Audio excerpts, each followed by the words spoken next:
Hey there, Parker Reed here, and welcome to PR Media, your home for everything movies and music through my eyes. And it's not just me today. We got some returning characters, Mr. Kyle Grokowsky. Hello. And Tyler Cornelius Tolan over here. It's not my middle name, but yes, hello. It's John, so if you want to steal his identity, that's perfectly all right with me. All right, I guess. So today we watched a film for the first time. It's considered a classic, even though it's not from a quality perspective. It just kind of started an entire monster universe of Toho monsters from Japan and kind of mixing that with some American monsters. And it has a remake. It's kind of a remake coming out this year. Godzilla vs. Kong. So we watched the original 1962 King Kong versus Godzilla, and I usually say that Dolby Atmos is fantastic, and this movie is fantastic in its own way. Kyle, what were your overall thoughts on King Kong versus Godzilla? My first thought is to spoil the movie. It's 59 years old. I think we're allowed to at this point. Okay. They fight for like 10 minutes out of 90 minutes. It's a lot of setup, a lot of being afraid of Godzilla and King Kong, and not a lot of fighting. Tyler, what did you think of Godzilla and King Kong? Due to the limitations of the time, they obviously couldn't have the high quality CGI that, the Godzilla 2014 movie had or something, but it was entertaining. I mean, to say the least. I thoroughly enjoyed it. We once again waived the entire, there's no talking involved, so we just let ourselves talk the entire time, and it made for a much more enjoyable experience, because the entire movie is basically Godzilla and King Kong have like pseudo origin stories, and then they just kind of walk about randomly stepping on things, and then it cuts to a newsroom, then it cuts to a war room. The Godzilla's coming over to Japan, we need to get those people out. King Kong's coming over here, we need to go get those people out. Oh wait, they're really too slow and they didn't catch the bus, and then that's basically the entire thing.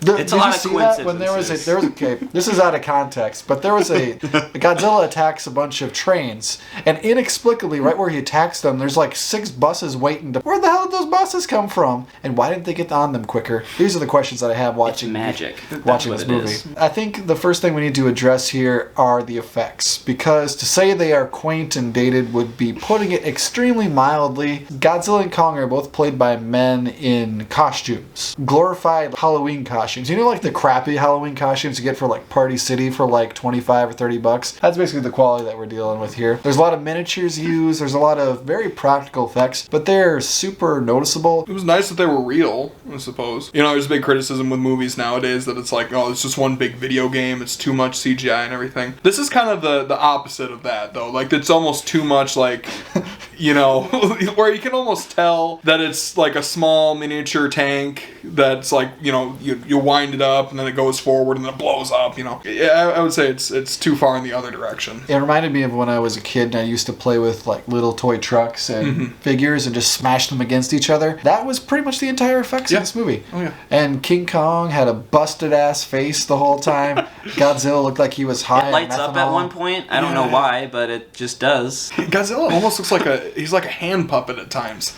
There was some shots where they were puppets when they're like on a hill, like in the distance they are puppets. Well, it almost looks like he's going like. And when Godzilla kicks King Kong once, he's stop motion for like 2 seconds, and you can like, what was that shot? Well, at one point they use a real animal too, and like that kind of threw me for a loop. I was like, okay, all right, we're gonna throw in this like real animal on this like miniature set. Okay. Speaking of real animals in this movie, the octopus was real for a long time. Fun fact: they used 4 octopuses to film those scenes in this movie. It's rumored, allegedly, that the director ate 3 of them. What happened to the 4th? We're not sure what happened to him. It's kind of like the whales that P.T. Barnum killed. Oh. You're not sure where they went. There's some little dark humor behind The Greatest Showman. He killed 6 whales. They looked really cool, I thought. Looked a little bit misplaced when you see King Kong reaching for him. I thought it was cool to have the real octopus, but it didn't really fit with the movie. Yeah, I probably didn't have to pay him either because they ate him. So I would talk about the story and if it's good, but there's really no story here. Basically, at the beginning of the movie, these bunch of military guys from Japan, they crash into an iceberg because they weren't paying attention. They went full Titanic on it, and they unleash Godzilla, and then they're like, well, Godzilla's going to destroy everything, and we can't just bomb him because then we would destroy Tokyo, so we need someone else to help punch him in the face. So they find a big monkey to punch the lizard in the face. It's labeled as King Kong versus Godzilla, but you're not getting that for most of the movie. You had to wait so long. It reminded me of like the fourth Transformers movie, except the fourth Transformers movie is like 2 hours and 45 minutes. So you had to sit through 2.5 hours of nothing to get to the 15-minute fight at the end. To be fair, this one was only an hour and a half. And they tease you with it around the 50-minute mark. But I thought the fight was freaking hilarious at the end. I'll be honest, I mean, the end fight was actually, it was the better parts of the movie. I mean, that's the reason, I mean, that's the reason why you're watching these movies, to watch a giant monkey punch a giant Komodo dragon in the face, you know? Like, that's the reason why you're watching this. King Kong just seems to like to throw rocks at people. And he's throwing rocks at Godzilla the whole time, just pissing him off. And at one point, Kong stuffs a tree down Godzilla's throat. You'd think that would kill him, but no, he just kind of coughs it up like he ate too much celery one day. The effect looks pretty cool. I don't know how they did it. That whole fight was just kind of anticlimactic because Kong got his ass killed until he got electrocuted. Why does electricity fuel a monkey? Explain that to me, Kyle. Explain the logistics between why he suddenly became Thor, the god of thunder, every time he showed up. I mean, speaking of anticlimactic, I mean, that first fight was like, it like teased him. It's like Godzilla's on the mountain, like King Kong's underneath it, and it's like he throws 2 rocks and they're done. And I'm like, what? Okay. It's a tease. You don't understand the filmmaking structure. I guess, but I mean, it's still that was disappointing. their artistic goal behind King Kong versus Godzilla. They're like, we need to have fine art. It needs to be of the utmost quality. Yes. I don't know why these Japanese men suddenly have French accents. Art. Because of art. Another horrible aspect of this is I got The Room flashbacks. Anyway, how is your sex life? Because all the dubbing in this was pretty horrendous. It was like the opening scenes of The Phantom Menace. Do you think she suspects an attack?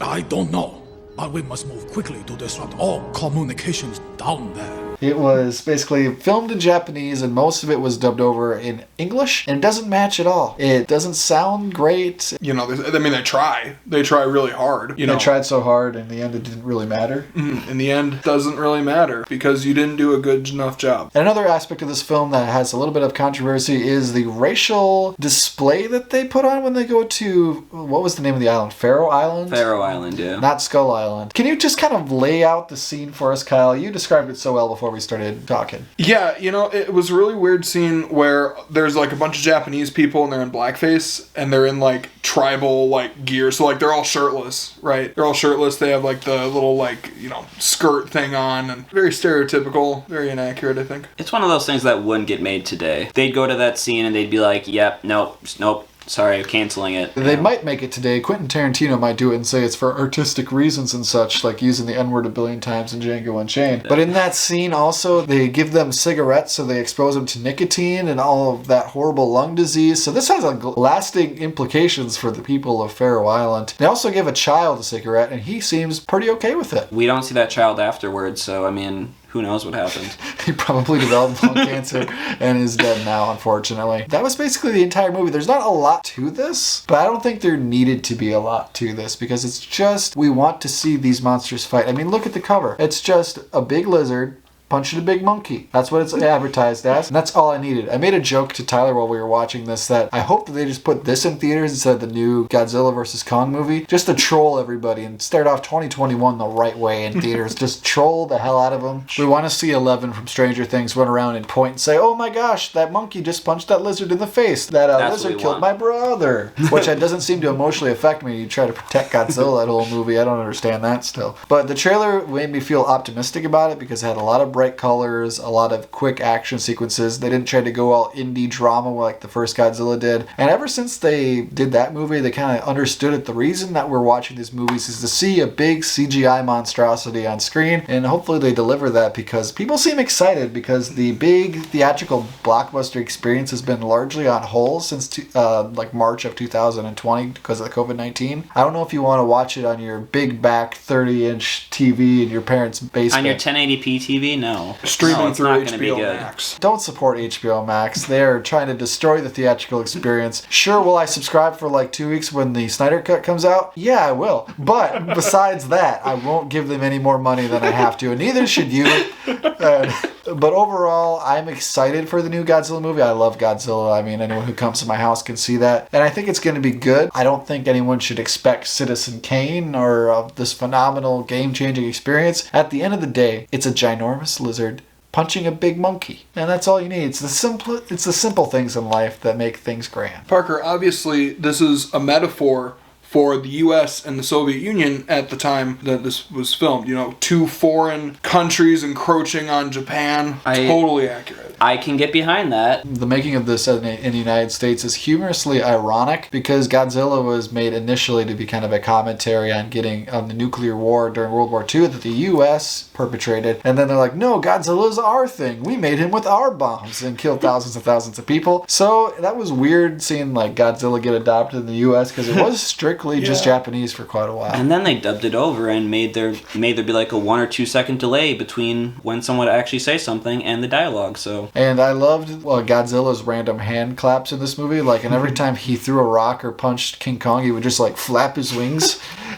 But they didn't even have wings. He would just flap his arms like a excited child with polio, just kind of going, ah. It's almost like Godzilla is a puppet. He is a Hollywood puppet. If any of you saw Chowder, puppet. It's like that person in the What the hell is Chowder? It's a TV show. It's like that person in the like transitions. Like he just flaps his arms, and that's what it reminded me of. Sometimes we'll be talking, and Tyler talks about this random TV show that none of us. It's really good. I loved Chowder. See, even when we point it out, it still happens. Let's get to our ratings of King Kong vs. Godzilla, the 1962 original. Kyle, out of 10, what would you give King Kong versus Godzilla? Obviously a 7.7 because there is very clearly a hidden meaning to this movie that we're just not seeing. And also the final fight that lasted, roughly 10 minutes reminded me of the infamous Star Trek episode where Captain Kirk and the Gorgon or whatever fight in the, Solid. So out of 10, Tyler, what would you give King Kong versus Godzilla? In retrospect, looking back at it, I'd give it honestly just an 8.5 out of 10 just for the enjoyment factor because it was really cool. I mean, it was mostly miniatures on the set, but the last fight almost made up for the whole movie. It was really cool. Did we watch the same film? You guys both did 7 or higher. Do you realize that Citizen Kane was made 20 years prior to this? Yeah, but I was bored with Citizen Kane. Yeah. You weren't bored watching them go back to this weird space station where they would just literally tell you what you just saw on the screen? I mostly gave it 8.5 out of the sheer enjoyment that I got from watching the movie and just the confusion that I got. It made it interesting. Solid 3. Okay, for me. Right. I love Godzilla, and I think this movie's influential, but when you watch it now, I've been watching a lot of movies made in the 30s and 40s recently. They've got a lot more production value than this does. It's got theater quality sound, though. Yeah, it says HD picture. When you get rid of all the grain on there, I'm sure we can find HD under there somewhere. How many K's is HD? There's only an H and a D. There's no K in that. Exactly. Whoever made this, Universal, you need to get honest because you can watch the movie in full on YouTube right now. That's how Kyle watched it. Oh, don't sue us. We bought the Blu-ray. Don't sue us. We bought the Blu-ray. So we are in the clear. We paid for it. Do I ever want to watch this again? Only if the new movie sucks. If the new movie sucks, then I'll just think of this as the true story of what actually happened. I'd want to watch it again. Oh, hey, speaking of suing, I listened to a Pearl Jam song on my way here and I thought of you. Yeah. Watch the video get claimed for me just doing that. Not even saying any words. It's like... You're playing a very dangerous game here.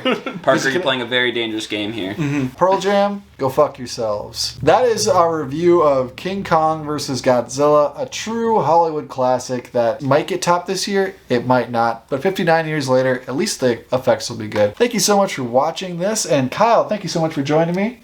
You as well, Tyler. Thank you for coming. Thank you very much. It was fun. And thank you so much for watching this video. If you like what you saw here, you can check us out on Facebook or Instagram and like, comment, and subscribe if you so choose. My name is Parker Reed. You've been watching PR Media. Keep supporting physical media, and I'll see you next time. Thanks, guys. King Kong vs. Godzilla, heading for their colossal collision. Shattering every obstacle that stands between them in the most fantastic rampage of annihilation ever recorded on film. See King Kong stamp Tokyo into the ground, holding a beautiful girl in his grasp. See Godzilla destroy an entire army. See King Kong trapped by the blazing barrier of 1 billion volts. But nothing, nobody can stop the great showdown when King Kong and Godzilla meet to fight for survival of the fittest.